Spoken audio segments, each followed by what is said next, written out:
In a story by Forbes in 2014, John C. Goodman, who's just a contributor there, asks, why are doctors so unhappy? Quote, only 6% of doctors are happy with their jobs, according to one survey. They commit suicide at twice the rate of the general population.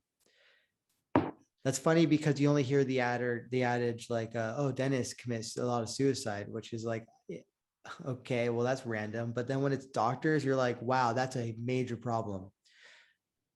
Although teeth health is very important, I've read. Yeah. Over half are unsure they would recommend the practice of medicine to young people. I imagine that 6% of doctors is a high figure compared to today. I mean, I think happiness is generally down across the board. It must be true for doctors as well. I think that we know that actually, I would say that is a fact. Fewer than 6% of doctors are happy with their job. Do you have any like gut level reactions to that statistic? Like, why do you think they're unhappy and like, how can they be happy?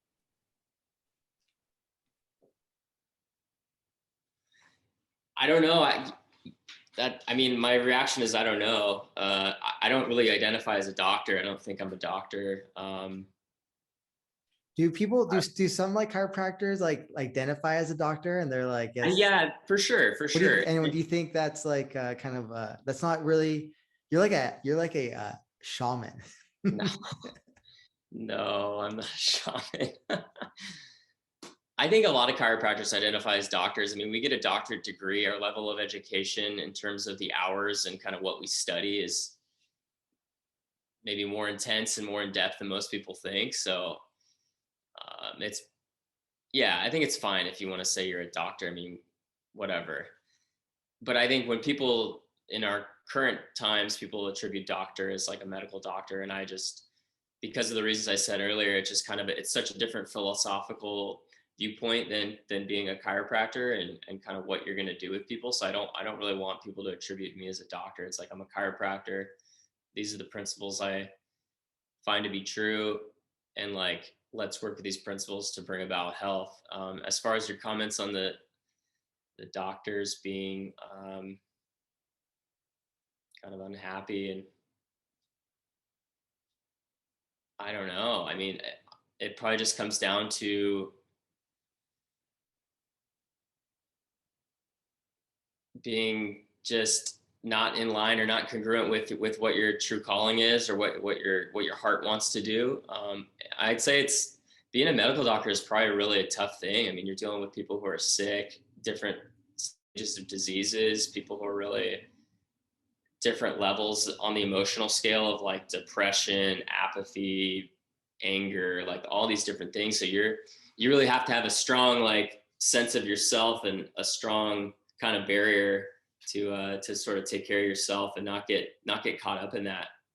It's easy. I think it's easy when you're working with disease and you're working with how do I treat disease and you're always focusing on the pathology. Like I think that can really have an effect on your own physiology. Whereas that's what I love about chiropractic. It's like we're focusing on life, regeneration, healing, and what it means to be in an ideal state of health as opposed to what it means to be in a pathological state.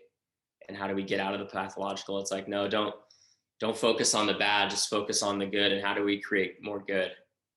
But yeah, I don't know. That's kind of an alarming statistic.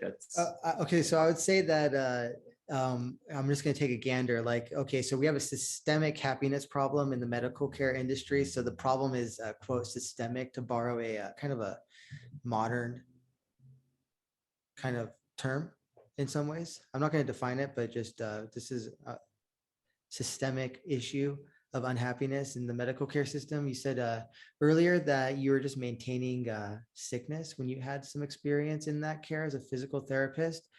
You mentioned their calling not being aligned with their or their profession not being aligned with their calling /or values. So I think that the issue here is that like you have people whose calling was maybe to help people working in an industry where they're just maintaining the sickness. They're just treating the symptoms and not the underlying causes. And some of them probably don't even understand the underlying causes themselves, which is quite terrifying. So there's like a kind of fun health 101 seems to be skipped in medical school, basic health 101.